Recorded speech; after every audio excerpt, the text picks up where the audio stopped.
that's so bizarre because I love that. I Okay. think that was, and in fact, that for me, that was the best part of the scene. Oh, okay. Yeah. So I think what we need to explore here, though, is who this guy is, because you know how I give the note that sometimes a scene is too easy. An actor will just sort of navigate it too easily, and it doesn't seem like the obstacles are in place. Or maybe you didn't have any obstacles. So tell me what your scene objective was, and what you decided were the obstacles. To get her to stay was my scene objective. Absolutely. And what are the obstacles to that? The obstacles are that she is my estranged wife. We were, junkies.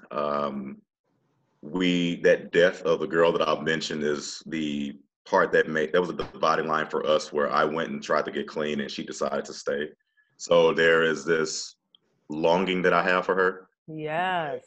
kind of an acceptance that I know that it may not be there anymore, because given our lifestyle, we went two totally different ways, and I'm Hmm. trying to convince her to stay with me and go this path with me of staying clean. And what do you have to offer her? Myself, just right now, I'm trying to build up this life that I have. It's not the greatest, but I'm trying to sell her on the fact that this is better than what we used to do. Okay. And do you think he believes that? No. He doesn't. And that's what was missing to me. Two things. I think you have to be really, really mindful. It is when a person, whether an alcoholic, drug addict, whatever, when they first become clean, how long has he been clean? Let's talk about that. It hasn't been long. I would say maybe it hasn't even been a year. Say maybe a couple of weeks to a month. 4 months seems like a good amount of time, because Okay. that's a long enough time that he hasn't seen her, but he's gotten himself, clean. But the thing that I'm getting at is in terms of his emotional, his skeleton, his I want to say it was. There's a word like his emotional life, his how the way that he feels all of the time.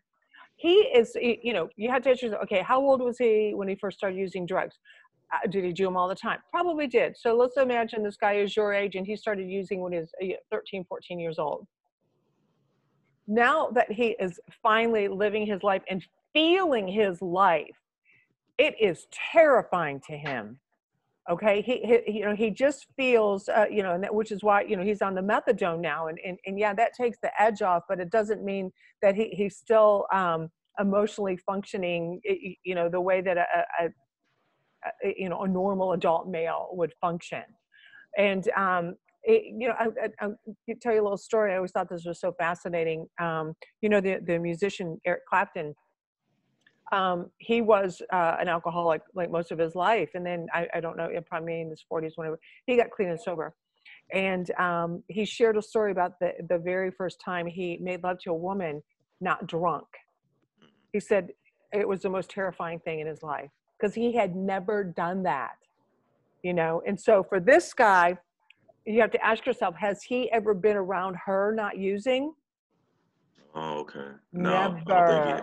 never. So it's just like, whoa. I mean, he is, He's on. and if anything is going to trigger him to go back to using again, it would be her.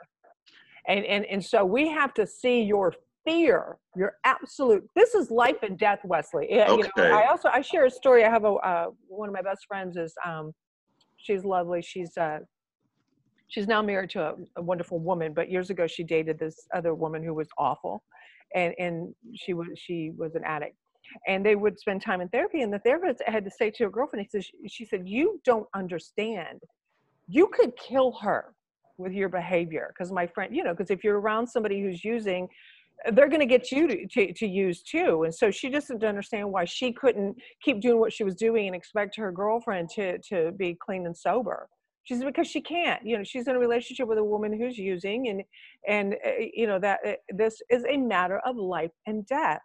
Okay. And so for him to be working so hard to maintain his sobriety, it is life and death. But he made that promise. He got on his knees and he talked to God. He said, I will stop doing it. And so he's keeping his promise. So we have to be mindful of how the effect that she has on him. But also, I think you have to be You know, did you have a place in place, Wesley? I did. And you mentioning the life and death, Oh, right? yeah. Just suddenly kicked in something now. So I see what. That's what it is about. Yeah, you know, Okay. she, I you didn't know, go that deep into it. yeah, it's a pretty deep scene. And you know, you hear this all the time. People who maybe they're in a relationship with someone who's an alcoholic or somebody who uses, and then they decide to get clean and sober. 9 times out of the 10, the relationship won't last unless the other person does the same, because their entire relationship was built on that.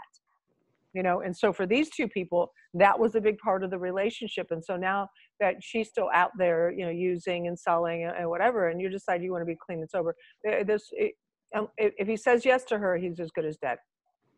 So the other thing is, I think that place is going to be really in place, because I think that he's embarrassed by all of it. He's embarrassed by the place. It's like she says, what a dump. And you're like, oh, yeah, I know. It's probably the worst place he's ever lived in. You know, in fact, it's probably a halfway house. I don't know if you've ever been in one of those. A lot of times they're not very nice. Yeah, my place was in place. The embarrassment was still trying to talk it up to her. Like all that was there. I just Yeah, but the I don't life think and death moment. he's not going to have the confidence that you will have. Okay. You know, and you have to be aware of that, you know, because everything about you, believe it or not, I know you probably don't feel confident a lot of times, but you look like you are, which is great. I mean, that's a fabulous ability to have. You know, you may be terrified, but be aware that you come across as someone who looks and sounds very confident. Hell, your voice alone, my God, you know, it sounds really confident. So, you know, I think he has to be embarrassed about the job. You know, it's got to be I mean, talk about a mindless job. And if he was dealing before, he was making a lot of money. And now he's making what, minimum wage probably?